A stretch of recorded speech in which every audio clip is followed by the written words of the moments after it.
الحمد لله نحمده ونستعينه ونستغفره ونؤمن به ونتوكل عليه ونعوذ بالله من شرور أنفسنا ومن سيئات أعمالنا من يهده الله فلا مضل له ومن يضلله فلا هادي له نشهد أن لا إله إلا الله وحده لا شريك له لا ضد له ولا ند له لا مثل له ولا مثيل له ونشهد أن سيدنا وسندنا ومولانا محمدا عبده ورسوله الذي أرسله الله بالحق بشيرا ونذيرا وداعيا إلى الله بإذنه وسراجا منيرا قال الله تعالى إن الله وملائكته يصلون على النبي يا أيها الذين آمنوا صلوا عليه وسلموا تسليما اللهم صل على مولانا محمد وعلى آل سيدنا مولانا محمد اللهم صل على مولانا محمد وعلى آل سيدنا مولانا محمد صلى الله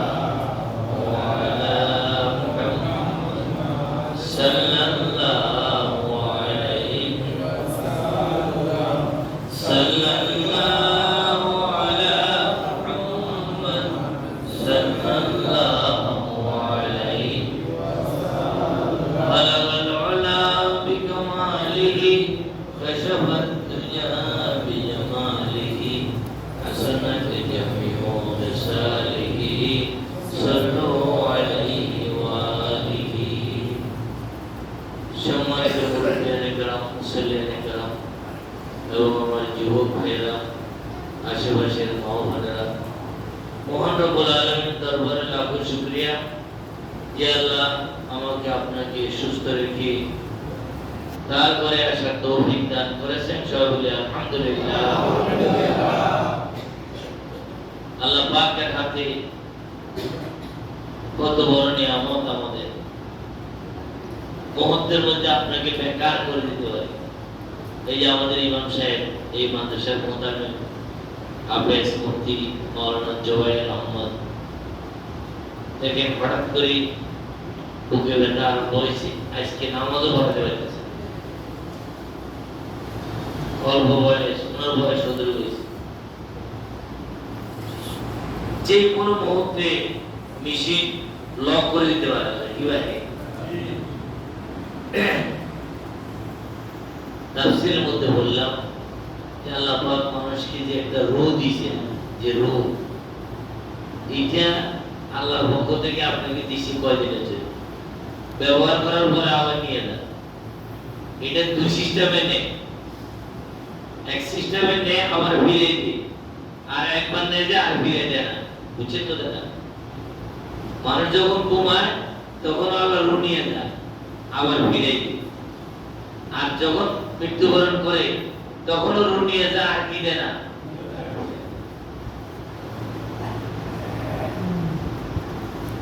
এমন কি যন্ত্র বসে গেলেন আল্লাহ পাক যে এইটা যদি শরীরে থাকে সব শরীর সচল আর এটা নাই পুরোটা অচল আর এটাকে মানুষই বলে না কেউ এটা যদি না থাকে কেউ মানুষও বলে না ওদের দেখা যায় না আমরা যে জিনিসটা নিয়ে মানব বলে দাবি করি অহংকার করি মানুষ বলে দাবি করি অহংকার করি যে জিনিসটা এটা কেউ চোখেও দেখা নেই কোনোদিন দেখছে কোনোদিন এটা হলো রূপ আত্মা এটা কেউ দেখছে কেউ কোনোদিন দেখে নাই এটা কোনো জিনিসই না। ইয়াসআলুনাকা আনির রূহ কুলির রূহ মিন আমরি রাব্বি, আপনাকে তারা আত্মা সম্পর্কে জিজ্ঞাসা করবে। রাসূলকে আল্লাহ বলে দিচ্ছেন যে মানুষ আপনাকে জিজ্ঞাসা করবে, ইয়া রাসূলুল্লাহ, এই রূহ কি জিনিস? দেখিও না, বুঝিও না, কেমনে আসে কেমনে যায়, কি রে ভাই, কোন জায়গা দিয়ে আইলো, কোন দিকে গেল, বুঝিও না আমরা। আর ওইটার উপর আমার বাহাদুরি সব, ওইটা না থাকলে কারো বাহাদুরি আছে কি বলে? তাই এমন এক রহস্যের মধ্যে আল্লাহ আমাদেরকে রাখছেন, চিন্তা করলে সত্যই মাথা নত করা বাধ্যতামূলক হয়ে যায়। আজকে সকালবেলা হাঁটতে বেরিয়েছি, উঠছে পান্ডার চিকন রাস্তা দিয়া অনেকগুলি মানুষ, গরিব মানুষ, মহিলা পুরুষ, অভাবী, চেহারা সুরত একবারেই মনে করেন দেখতে যে কেমন দেখা যায়। চিন্তা করেছিলাম এই যে একেবারে পছন্দ করবো না কেউ, যে লোকটারে শুকায়, চেহারা শুকায়া, তার মধ্যে আমরা এত দামি দামি জিনিস আগে দিছি, এক একটা 10 কোটি 20 কোটি টাকার থেকে বেশি দাম।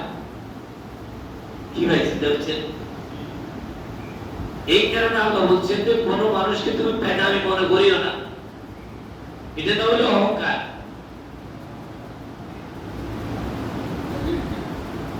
নিজেকে বড় মনে করা, অন্যকে ছোট মনে করা, নিজেকে দামি মনে করা, অন্যকে বেদামি মনে করা অহংকার।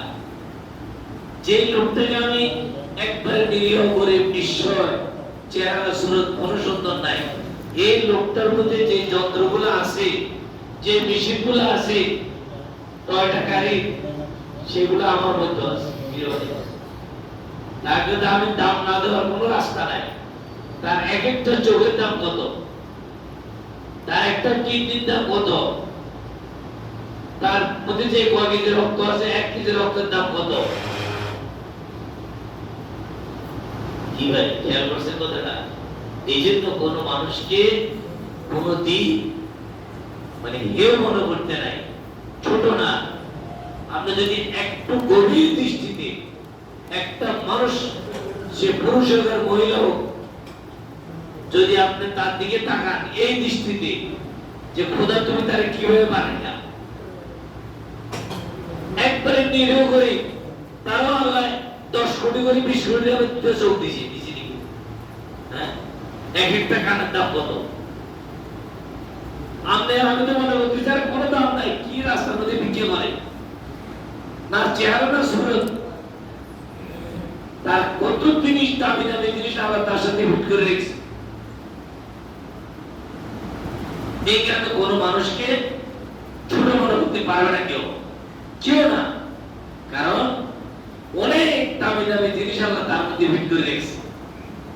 আপনি তাকে ছোট মনে করার কোনো সুযোগ নাই। এই জন্য ভাইরা, কে রহস্যের মধ্যে আমরা জীবিত আছি, না বুঝে আসে না বুঝানো যায়, নিজেও বুঝতে পারি না, কাউকে বুঝাতে পারি না। समझने की बात है, समझाने की नहीं। বুঝাবার কোনো ক্ষমতা নাই। আজকে আমি কথা বলতেছি, মুহূর্তের মধ্যে কথা বন্ধ, ঠিক নেই? কত রহস্যের বিচিত্রময় জীবন নিয়ে আমরা ঘুরতেছি। এটা একমাত্র কারণ মানুষ যেন কন্টিনিউ প্রস্তুত থাকে, প্রত্যেকটা লোক যেন কন্টিনিউ প্রস্তুত থাকে আল্লাহর কাছে যাওয়ার জন্য, যে আমার হিসাব কিতাব সব ক্লিয়ার আছে কিনা, আমার যে কোনো টাইমে আমি চলে যেতে পারি। এটা রহস্য হলো এটা। তো ভাই, আমরা আলোচনা করতেছিলাম রাসূল করিম সাল্লাল্লাহু আলাইহি ওয়াসাল্লামের জীবনের উপর, মনে আছে নি?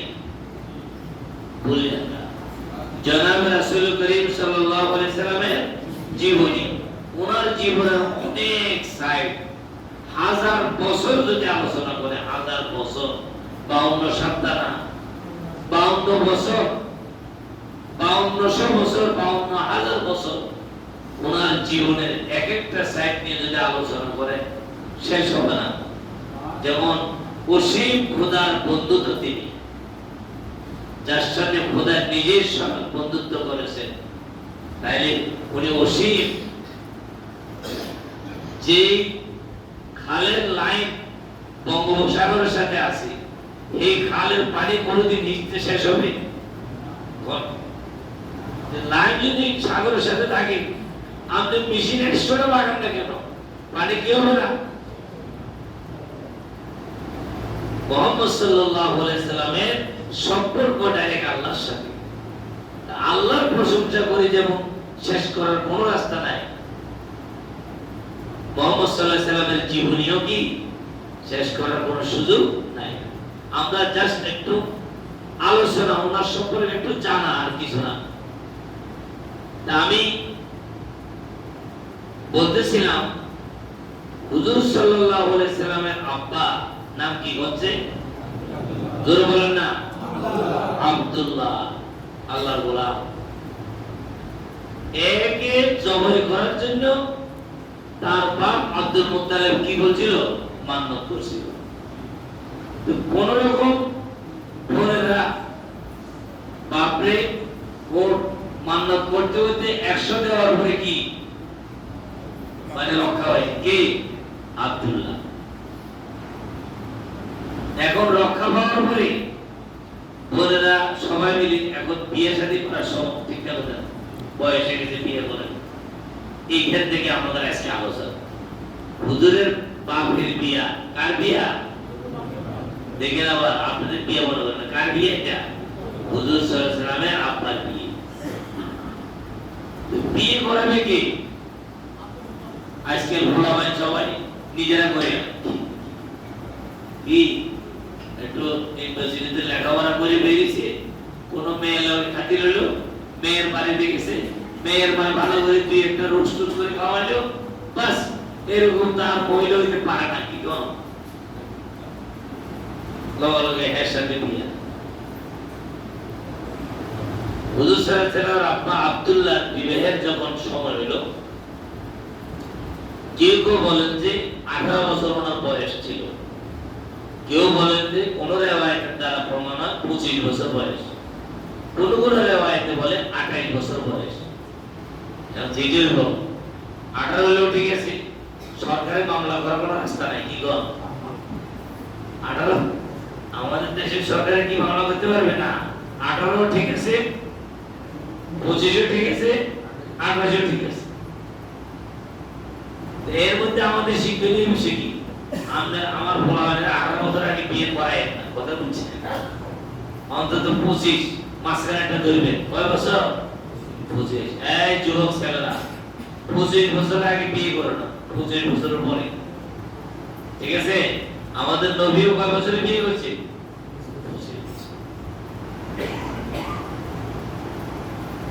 বিয়ে করাইতে কোথায় বিয়ে করাইবে? মেয়ে ঠিক করলেন ওই যে ওয়াহাব ইবনে আব্দে মুনাফ, আব্দে মুনাফের ছেলে ওয়াহাব, আর এক ছেলে আব্দে মুনাফের উহাই। একটা নাম ওয়াহাব আর নাম হলো উহাই। যেমন আমরা বলি না আব্দুল্লাহ আর উবাইদুল্লাহ, কি ভাই? এক ভাইয়ের নাম আব্দুল্লাহ, আর ভাইয়ের নাম কি? উবাইদুল্লাহ, দুটোটা একই অর্থ।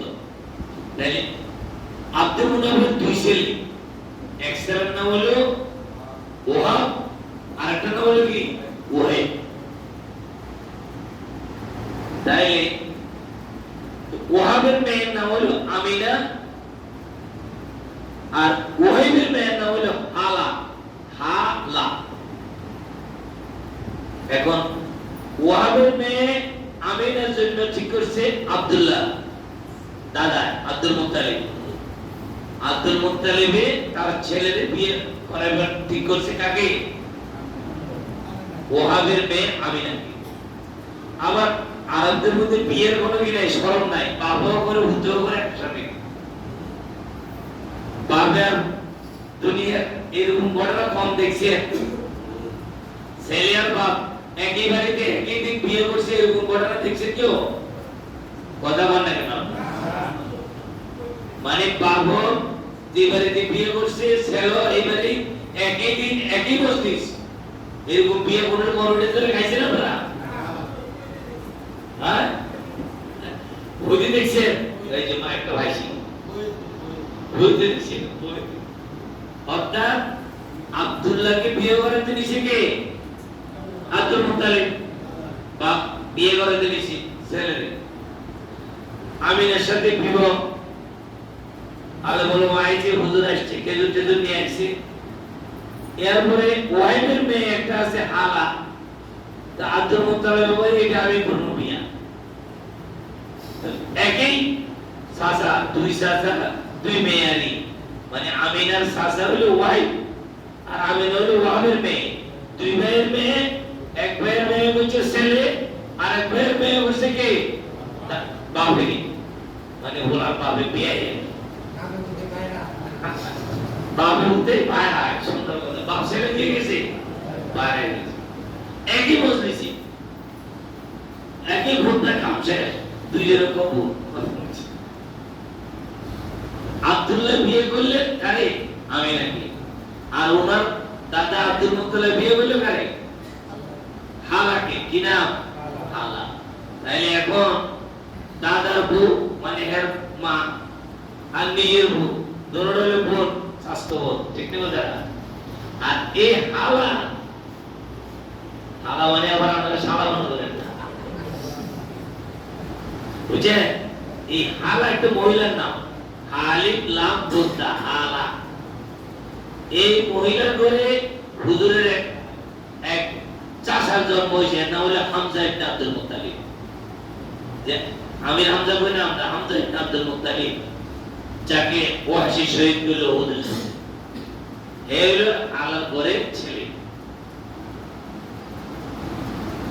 যাক মুহাম্মদ সাল্লাল্লাহু আলাইহি ওয়াসাল্লাম আব্বা আব্দুল্লাহকে যখন বিয়ে করাতে নিয়ে যাচ্ছে আব্দুল মুত্তালিব রাস্তার মধ্যে এক ইহুদি মহিলা বুজুর্গ বলে ওদের ইহুদি আবার বুজুর্গ হয় কেমনে কি করে ইহুদি আবার বুজুর্গ হয় কেমনে আরে আমাদের ইসলাম ধর্ম আসার আগে ইহুদি খ্রিস্টান ধর্ম তো কি সঠিক ধর্ম ছিল না তার ধর্ম অনুযায়ী সে অত্যন্ত ধার্মিক একটা মহিলা ছিলেন এর নাম ছিল ফাতেমা বিনতে মুররা মেয়েটার নাম কি ফাতেমা বিনতে মুররা ফাতেমা যখন আব্দুল্লাহ নিয়ে যায় আনুগমত তো প্রাইভেট কার তো আসিল না তখন আসিল প্রাইভেট কার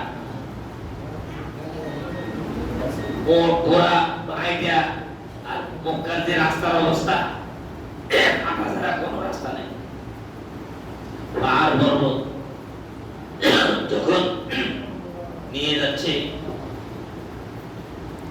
মহিলা আব্দুল্লাহ চেহারার দিকে চাইয়া আব্দুল্লাহর জন্য সে খুব পাগল হয়ে গেল আব্দুল্লাহকে নিজে প্রস্তাব দিলেন আমরা দেশে নেই আয় একটা মেয়ে যদি একটা ছেলেকে প্রস্তাব দেয় আমি তোমাকে বিয়ে করতে চাই আমরা দেশে কই সিসি কোন শরম তো আর নাই শরম কি দুনিয়া উল্টে গেছে কি গেছে না আরে মেয়ে তো দূরের কথা মেয়ের বাবা যদি প্রস্তাব দেয় মনে করেন আমি মেয়ের বাপ আমি আপনাকে বললাম যে ভাই আমার মেয়েটা আপনার ছেলের কাছে বিয়ে দিতে চাই আর ছেলে মেয়ের ঠিক গেছে না কি কর এটা আমাদের সমাজের মধ্যে আছে কিনা বলেন ছেলের বাবা আসুক কি কর ছেলের মায়ের প্রস্তাব দেয় তারপরে আমি কথা বলবো ঠিক না এটা আমাদের সমাজের একটা ভ্রান্ত ধারণা এটা ভুল ধারণা আপনার মেয়ে আছে আমার ছেলে আছে আমি আপনাকে প্রস্তাব দিতে পারি আপনিও দিতে পারেন যে হুজুর আমার একটা মেয়ে আছে আপনার ছেলের সাথে আমি আমার ছেলের বিয়ে করাতে চাই আবার আপনিও বলতে পারেন যে হুজুর আমার একটা ছেলে আছে আপনার মেয়েকে আমি বিয়ে করাতে চাই কি ভাই ঠিক এমনি একটা মেয়েও বলতে পারে একটা ছেলেকে যে আব্দুল করিম আমি তোমাকে পছন্দ করি তোমার সাথে আমি তোমাকে বিয়ে করতে চাই একটা ছেলেও বলতে পারে একটা মেয়েকে যে আমি তোমাকে ভালোবাসি পছন্দ করি ফাতেমা আমি তোমাকে বিয়ে করতে চাই কোন এটা দোষের কি ভাই এটা দোষ সিসি দুনিয়া গেছে গা উল্টা কি আল্লাহ রাসূল এর আমল পরে হযরত আমলে হযরত আবু বকর সিদ্দিক রাদিয়াল্লাহু তাআলা আনহু কাছে হযরত ওমর উনার মেয়েকে বিয়ে দেওয়ার জন্য আবু বকর কাছে প্রস্তাব দিয়েছে। হযরত আবু বকর রাদিয়াল্লাহু তাআলা কিছু কয়নি। হযরত ওমর রাস্তা দেখা হইছে, বলছে আবু বকর আমার মেয়েটা তো তালাক দিয়ে দিয়েছে, আমি তোমার কাছে বিয়ে দেওয়া দরকার, তুমি আমার মেয়েটা একটু বিয়ে করো। আবু বকর না কিছু কয়নি। এরপর হযরত উসমানের কাছে গেছে, তো উনি বলে যাবে বলছি। হযরত ওমর ভিতরে ভিতরে আবু বকর ওর একটু রাগ হয়ে আছে, আরে আমার মেয়েটা বিয়ের ব্যবস্থা করলাম, ইয়েস নট কিছু কইল না, না বা একটু সময়। হযরত আবু বকর কেন বলে নাই? হযরত আবু বকর আগে জানতে পারছে যে আল্লাহ রাসূলুল্লাহ হযরত ওমর মেয়ের জন্য কি হইতেছে আলোচনা চলছে, এইজন্য আবু বকর না কিছু বলে না। অর্থাৎ তাদের মধ্যে কোন তাকাল্লুফি ছিল না, বুঝছেন, মনে যাচ্ছে তা যে আপনাদের আমার মেয়ের বিয়ের কথা বলছি, আমি একেবারে ছোট হয়ে গেছি, বা আপনি যে আমার ছেলের বিয়ের কথা বলছেন আপনি ছোট হয়ে গেছেন, এটা মনে করতো না।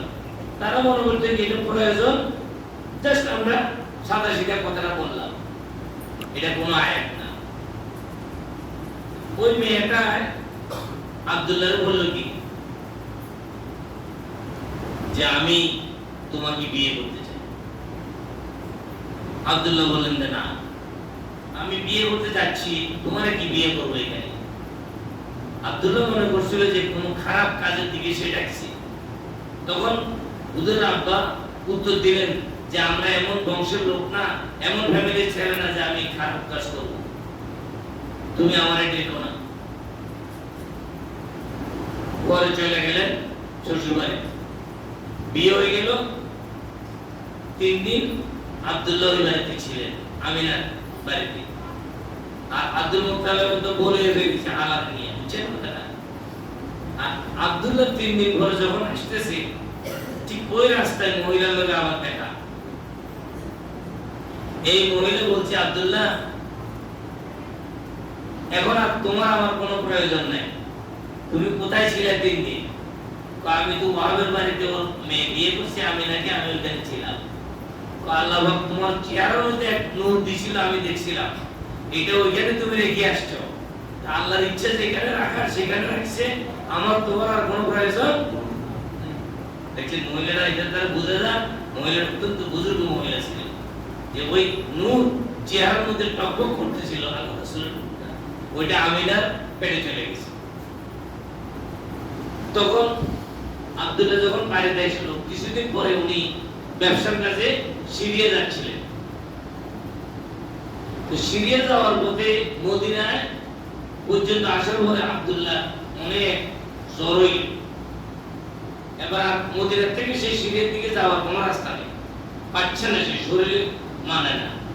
তখন ওখানে ওরে রাখা কাফেলা চলে গেল যে আমরা যাওয়ার সময় তোমারে মক্কা নিয়ে যাবো। কাফেলা সিরিয়ার থেকে ঘুরে আইসা যখন মদিনা এলো, খবর মানে যে আব্দুল্লাহ মারা গেছে। মারা যাওয়ার পরে ওইখানে ওনাকে দাফন করা হলো। কাফেলা যখন মক্কা এলো, আব্দুল মুত্তালিব জিজ্ঞেস করলো যে আব্দুল্লাহ কই? তো আব্দুল্লাহ তো এইভাবে রেখে গেছিলাম। রেখে যাওয়ার পরে আব্দুল্লাহ জ্বর ওখানে মারা গেছে। আমার মনে হচ্ছে আসার সময় আনবো, কিন্তু আসার সময় খবর পাইলাম যে সে মারা গেছে। আর এই হুজুর সাল্লাল্লাহু আলাইহি ওয়াসাল্লামের আব্বা জন্মের 6 মাস আগে উনি দুনিয়া থেকে বিদায় নিয়েছেন। এই হলো আব্দুল্লাহর বিবাহ। এই আব্দুল্লাহর বিবাহের পরে রাসূলের জন্মের আগে মক্কাতে একটা ঘটনা ঘটছে, এটা আপনারা সবাই জানেন। সেটা হলো আবরাহা বাদশা ইয়েমেনের কাবা হামলা করতে আসছে, ঠিক আছে, যেটা সূরা বিলের মধ্যে আল্লাহ পাক বর্ণনা করেছেন। হুজুরের জন্মের 50 কি 55 দিন আগে, 50 অথবা 55 দিন আগে আবরাহা বাদশা কাবা ধ্বংস করার জন্য আসছে। এটা একটা বড় লম্বা ইতিহাস আছে। আসার পরে মক্কার মানুষ তো সবাই ভয় পেয়ে গেছে। আব্দুল মুত্তালিব তখন মক্কার মুতাওয়াল্লি, উনি সবাই ডাকলেন, তোমরা কোনো ভয় করো না, মক্কা ছাড়ো তোমরা সবাই, তাদেরকে দিয়ে দাও মক্কা, তারা এটা দখল করো। আব্দুল মুত্তালিব গেছে, এখন যেখানে মুজদালিফা, এই মুজদালিফার কাছে আবরাহা বাদশা এখানে যারা স্টেশন করছে, তাবু গাড়ছে, হাতি ঘোড়া তাদের সব সেনাবাহিনী এখানে। আব্দুল মুত্তালিব দেখা করতে গেছে, আবরাহা বাদশা অত্যন্ত সম্মানের সাথে আব্দুল মুত্তালিবকে তার পাশে যে বসাইছে। বসানোর পরে বললে যে আব্দুল মুত্তালিব কি ব্যাপার, তুমি কেন আসছো? বলছি আমার 100 উট আছে এখানে, তোমাদের লোকরা আমার উটগুলা দখল করে নিয়েছে, নিয়ে নিছে, আমার উটগুলা দিয়ে দাও। আবরাহা বাদশা বলল যে আব্দুল মুত্তালিব তুমি মক্কার মুতাওয়াল্লি, কাবা ঘরের মালিক, আমি আসলাম কাবা ধ্বংস করার জন্য, এত বড় জিনিসটার ব্যাপারে কিচ্ছু বললা না, বললা তোমার উটের ব্যাপারে, এটা কি? আব্দুল মুত্তালিব বলছে দেখো এটা তো আমার না, উটটা আমার, আর এটা আল্লাহর ঘর, এটা উনি ব্যবস্থা করবে, এটা আমার কোনো ঝামেলা নাই, আমার উটগুলো আপনি দিয়ে দেন। তখন আবরাহা বাদশা ওনার উটগুলো দিয়ে দিল, বলল সেনাবাহিনীকে ওনার উট দিয়ে দেওয়ার জন্য। উনি উট নিয়ে আসা সবাইকে বললো যে তোমরা মক্কা ছেড়ে দাও। তখন আবরাহা বাদশা মক্কা হামলা করার জন্য আইলো, তখন তো তার পরিণাম কি হইল? ওয়ারসালা আলাইহিম তায়রান আবাবিল তারমিহিম বিহিজারাতিন মিন সিজিল। আমরা দেশে কই কি আবাবিল পাখি, কি পাখি? এই কথার বল আজকে জানি না, পাখির নাম কিনা আবাবিল না, যেমন ফেরেশতার নাম কিরামান কাতিবিন না। দুটো জিনিস আমাদের বাংলাদেশে, পাকিস্তান, ইন্ডিয়া গলদ পশু, ভুল পশু, অনেক জিনিস আমরা ভুলের মধ্যে আছি। কথা বুঝছেন? কিরামান কাতিবিন কয় ফেরেশতার নাম? কত ওয়াজ করলাম এটা বলছি। কিরামান কাতিবিন কোন ফেরেশতার নাম না, সম্মানিত লেখক। কিরামান কাতিবিন অর্থ কি? লেখকগণ, সম্মানিত লেখকগণ। এর মধ্যে দুইজন আমার লোক আছে, আমরা লোক কয়জন? কথা বলে না কেন? এগুলো ডেলি সালাম দিতে হবে, এগুলো ডেলি 5 বার 10 বার সালাম দিয়ে তো ঠিক করি না। আর বেনামাজের কি অবস্থা? ডেলি ফেরেশতারা সালাম দেন না? সুন্নত করেন, নফল করেন, তাহাজ্জুদ করেন, আওয়াজ করেন, ইশা করেন, ফরজ করেন, আসসালামু আলাইকুম, তারা সালাম দেন। এই ফেরেশতাই আমরা ডেলি এত সালাম দিয়ে ফেরেশতা ঠিক রাখুন, তাই না? আর যেগুলো নামাজও আসে না, নামাজ পড়ে না, তার ফেরেশতা কি অবস্থা আমরা দেখো। এই আবাবিল এটা কোনো পাখির নাম না। আবাবিল কি না? আবাবিল মানে দলে দলে, ঝাঁকে ঝাঁকে। পাখির ক্ষেত্রে বলা হয় ঝাঁক, আর মানুষ গরু ছাগল বলে দল, ঠিক না কথা? আচ্ছা, একই জিনিস। তৈরান আবাবিল, ঝাঁকে ঝাঁকে পাখি। পাখির কি নাম সেটা আলাদা বিষয়। ঝাঁকে ঝাঁকে পাখি পাথর নিয়ে পায়ের মধ্যে তার নিক্ষেপ করেছে তাদের উসে। কিতাবে লেখা আছে যার মাথার উপর দিয়ে পড়ছে একবারে মাটি পর্যন্ত ভর্তি হয়ে গেছে। আপনি কি অবস্থা বলেন? আকাশ থেকে শিল ভরে না বৃষ্টির সময়, মৌসুমী বৃষ্টির সময় শিলের মতো হয়। আল্লাহ পাক কাবা ঘরকে আপনার বাসা থেকে রক্ষা করেছে, কিয়ামত পর্যন্ত রক্ষা করবে। এটা কেউ রক্ষা করা লাগবে না, কোনো আর্মি বিডিআর পুলিশের দরকার, এটা আল্লাহ পাক তার ঘরে হেফাজত তিনি নিজেই করবেন। এরপরে রাসূলের আমিনার পেটে রাসূল এসে গেলেন।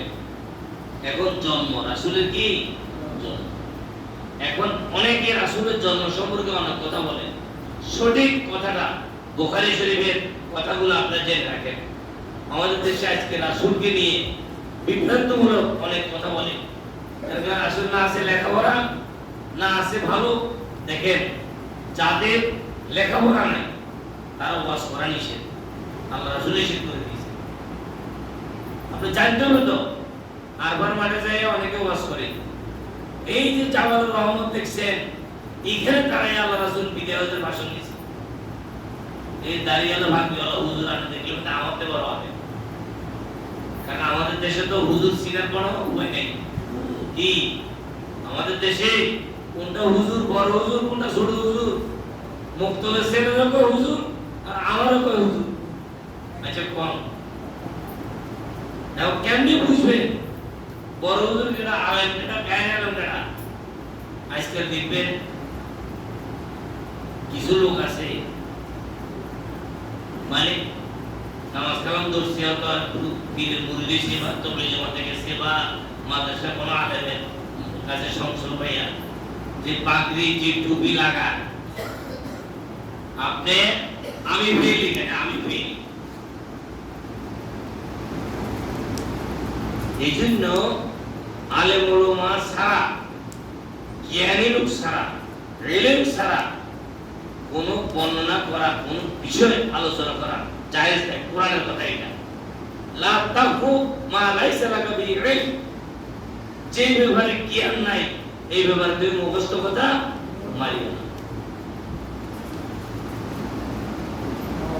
আর বিশেষ করে মিম্বর তো অনেক দামি জিনিস, এই মিম্বরের রসে জ্ঞানী লোক ছাড়া, কোন আলেম ছাড়া এখান থেকে কথা বলাই নিষেধ। এটা অত্যন্ত গুরুত্বপূর্ণ জিনিস। ওই যে বললাম কেরামান কাতিবেন দুই ফেরেশতা ওয়াজ, ছোটকালে আমরাও শুনছি, অনেক বক্তার ওয়াজের মধ্যে শুনছেন না আপনারা? এটা আপনারা নলে দেখছেন কেমনে? ওয়াজে তো শুনছেন, আওয়ামীর পাখি এটাও শুনছি, কারণ ওনারা ওয়াজ করে গেছে, কেউ ভুল ধরে নাই। কিন্তু আসলে আবাবিল মানে ঝাঁকে ঝাঁকে, দলে দলে পাখি, তৈরান মানে পাখি, পাখি এসে ওদের বিশ্বাস করতেছে।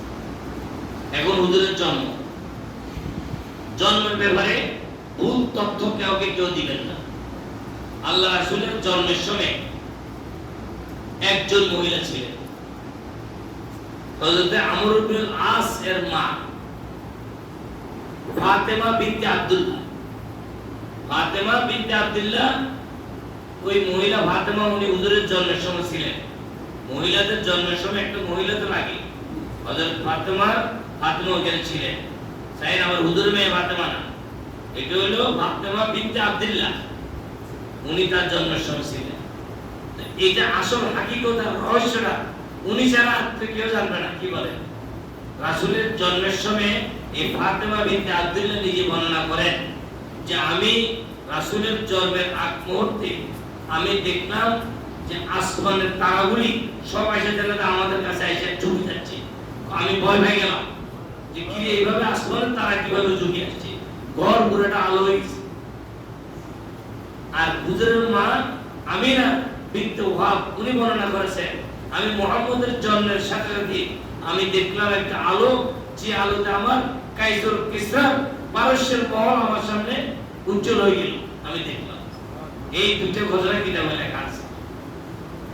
অনেকে বিভিন্ন পারজাদের কথা বলে, আল্লাহ রাসূলের জন্ম স্বাভাবিক হয় নাই, অস্বাভাবিক হয়েছে, এগুলো সব পাহাড়ের কথা, এগুলো কোনো কিতাবের কথা না। কিসের কথা? পাহাড়ের কথা, বহুত পাহাড়ের কথা। আমাদের সঙ্গে বহুত পাহাড়ের কথা, বুঝছেন কথা না? এগুলো পাহাড়ের কথা, কোনো কিতাবের কথা না। কিতাবের কথা হলো হুজুর জন্মগ্রহণ হয়েছে সাধারণ মানুষের মতো, এবং হুজুরের জন্মের সময় আসমান জমে তারকাগুলি ওনার ঘরের সামনে মনে হয় পড়ছে, এরকম দেখছেন ফাতেমা বিনতে আব্দুল্লাহ। আর হুজুরের মা একটা উজ্জ্বল নূর দেখেছেন, আলো। এই হলো হুজুরের জন্ম। জন্মের পরে আসে কি, হুজুরের জন্মের সময় পৃথিবীতে অনেক ঘটনা ঘটে গেছে, এগুলো অনেক লম্বা আলোচনা। জন্মের পরে এখন নাম রাখতে হলে কি বলে, আজান দিতে হয়, নাম রাখতে হয়। ডান কানে আজান, বাম কানে একামত, এটা তো আমাদের শরীয়তে। তখন তো আজান ছিল না। হুজুরের জন্মের পরে কানে আজান দিছে কি, এটা আমি পাইলে কিতাবের মধ্যে, কত এই বিধান ছিল না। বিধান তো আমাদেরটা পরে হয়েছে। নাম রাখা 7 দিন পরে নাম রাখা প্রচলন তখনও ছিল। আকিকা এবং নাম আব্দুল মুত্তালিব এর আয়োজন করছে। এই যে আকিকার সময় আমরা দাওয়াত দিয়ে খাওয়া, এটা আজকে সুন্নাত না, 1000 বছর আগে হুজুর সাল্লাল্লাহু আলাইহি ওয়াসাল্লাম দাদা আব্দুল্লাহ হুজুরের আকিকাতে এই মক্কা কুরাইশের সব লোকজনকে দাওয়াত দিয়েছেন। দাওয়াত দিয়া হুজুরের নাম রাখছেন, আকিকা করছেন। নাম রাখছেন কি? মুহাম্মদ। কি নাম? এই নাম রাখছে কি? দাদা আব্দুল্লাহ মুহাম্মদ। সবাই জিজ্ঞেস করে যে ভাই আপনি এরকম নাম তো জীবনে শুনি না। রাসূলের আগে কারো নাম মুহাম্মদ রাখছে এরকম প্রমাণ কোরআন হাদিসে কোনো জায়গায় কি ইতিহাসেও নাই। আপনি এই নাম পাইলেন কোথায়? আব্দুল মুত্তালিব বললেন যে আমার এই নাতি দুনিয়া ওয়ালার কাছে প্রশংসিত থাকবে, আসমান ওয়ালার কাছে উনি কি হবে? প্রশংসিত হবে। এই যে নাম ওনার নাম রাখছি কি মুহাম্মদ। আর ওনার মা স্বপ্নে দেখছে, ওনার মাকে স্বপ্নে একটা নাম দিয়ে দিচ্ছেন আল্লাহ পাক, সেটা হল আহমদ। ওনার মায়ের রাখছে ওনার নাম কি আহমদ, আর আব্দুল মুত্তালিব রাখছে কি মুহাম্মদ। কোরআন শরীফের একটা আয়াতের মধ্যে দুটোটা নাম আসছে, মুহাম্মদুর রাসূলুল্লাহ ইসমুহু আহমদ। একই আয়াতের মধ্যে দুটোটা নাম আসছে। তো দুজনের নাম রাখছে কি মুহাম্মদ আর আহমদ, দুটো হুজুরের নাম।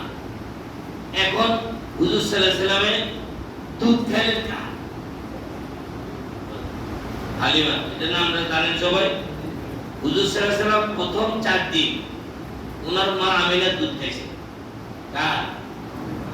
মা আমিনার দুধ পান করেছে। এরপরে কিছুদিন পান করেছে আবু লাহাবের বান্দি, আজাদকৃত বান্দি সুয়াইবা।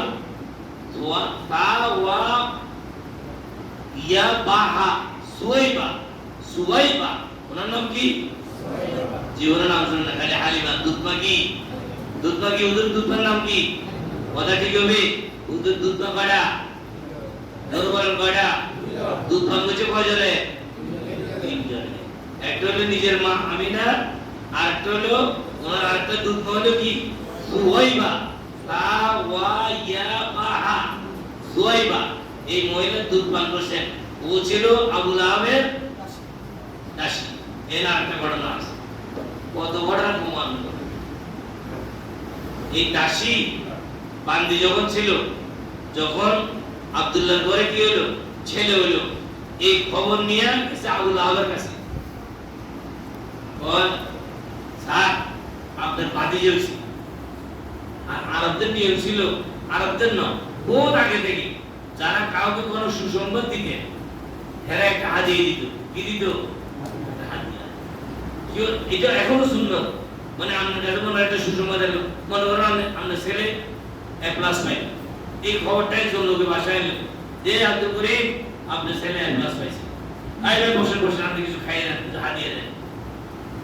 কথা বুঝছেন? ইসুফ আলাইহিস সালামের বাপি যখন সুসংবাদ দিছে, ওরা হাদিয়া দিছিল, ওরা হাদিয়া দিছিল। ইসুফ আলাইহিস সালাম যারা সুসংবাদ দিছে তাদেরকে কি দিছে? হাদিয়া দিছে। তাহলে সুসংবাদ দেন একটু মাসলা আছে, জানে গেলাম আমরা। কেউ যদি আপনাকে যে কোনো প্রকারের কি দেয়, সুসংবাদ দেয়, তাহলে আপনি কি? তখন আবু লাহাব কি করলো? তার বান্দি এই সুয়াইবাকে যখন উনি খবরটা দিলেন যে আপনার ভাতিজা হয়েছে, সাথে সাথে কি করে দিল? আযান করে দিল। দেখছেন এই আঙ্গুলের ইশারা। কিতাবের মধ্যে আছে, হযরত আব্বাস রাদিয়াল্লাহু তাআলা আনহু স্বপ্নে দেখছেন যে আবু লাহাবের শাস্তি একটু কম হয়েছে। আঙ্গুলটা, যে আঙ্গুলের ইশারা কারা আযাদ করছিল? সুয়াইবাকে আযাদ করছিল। যার কারণে তার একটু শাস্তি কম হয়েছে আঙ্গুলে। আব্দুল্লাহ ইবনে আব্বাস স্বপ্নে দেখছেন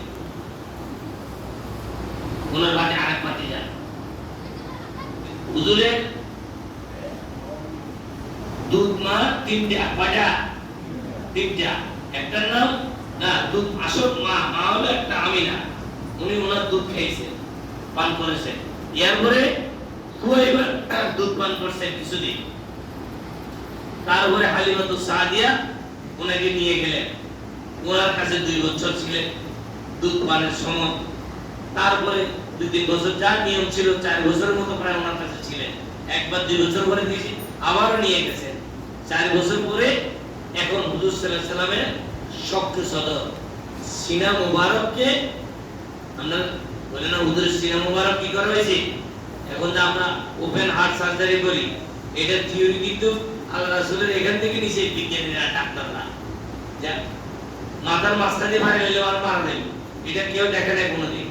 কিন্তু বুকের মাঝখানে ভাড়া গেলে কেউ তো দেখে নাই।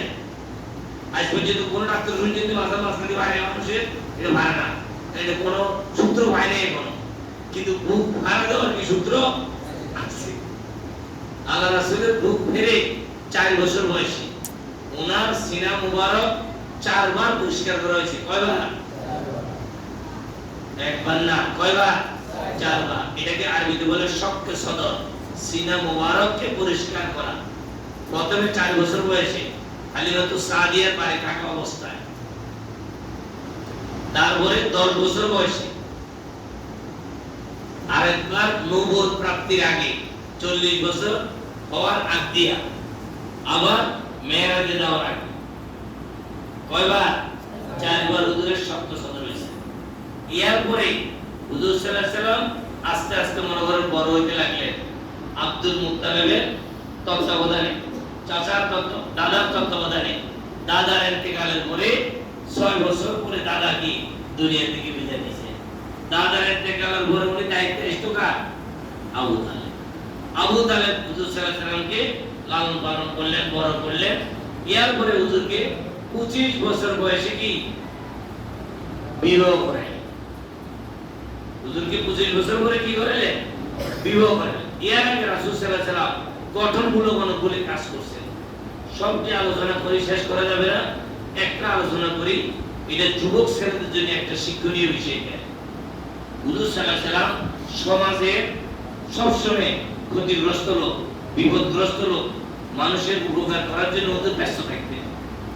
দেখবেন আমাদের সমাজে কিছু ছেলে আছে, কারো রক্ত দেওয়ার জন্য দৌড়ে হাসপাতালে চলে যায়, কোন একটা বিপদ বললে দৌড়ে তার আগুন নিভেতে যায়। আর কে আছে তার পাখা থাকে, আর কেউ জানালা দিয়ে খালি ওয়াড়া মারে। দেখবেন কিছু লোক আমাদের বিপদ বলছেন, বাড়িতে দাঁড়ায় দাঁড়ায় হ্যাঁ এটা করো এটা করো, নামে না। আর কিছু ছেলে উদ্ভিদ হয়ে নিজের জান পর্যন্ত দিতে চায়।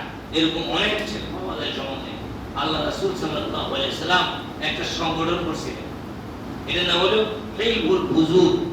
ফুজুল মানে হলো কল্যাণ, কল্যাণের শপথ। অর্থাৎ আমরা ভালো কাজ করব, সমাজের মানুষের কি করব? উপকার করব। এরকম একটা সংগঠন করছিলেন। এই সংগঠনের নেতৃত্ব উনি নিজে দিতেন। যুবক ভাইদের জন্য এটা একটা বিরাট শিক্ষণীয় বিষয়। তোমরা যারা এখন অল্প বয়সে আছো, তোমরা প্রতিটা এলাকা, তুমি সারা বাংলাদেশ পারবা না। পারবা? সারা বাংলাদেশ পারবা? তুমি তোমার এলাকা, আমি আমার এলাকা, সারা বাংলাদেশে প্রত্যেকটা মসজিদে জুমার ইমামে এখন আলোচনা করতেছি, খুতবা দিবি। এখন আমি যদি পুরো বাংলাদেশের দায়িত্ব নিয়ে নিতাম, তাহলে 1 বছর পরে জুমা পড়া কিন্তু নোয়াখালীতে কদিন জুমা হলে সারা বছরে 52টা, ডিস্ট্রিক্ট হলো 64টা।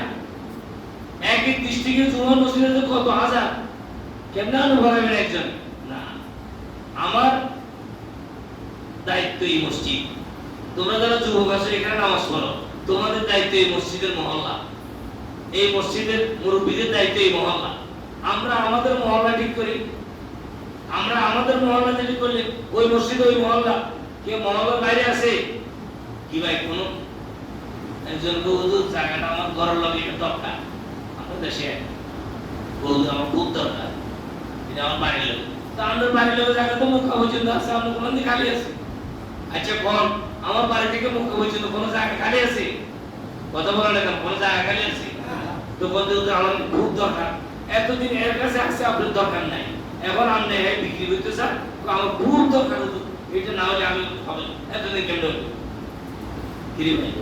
এটার কাল্পনিক একটা আমাদের চিন্তা, এটা ভুয়া ধারণা, ভুয়া কথা একটা।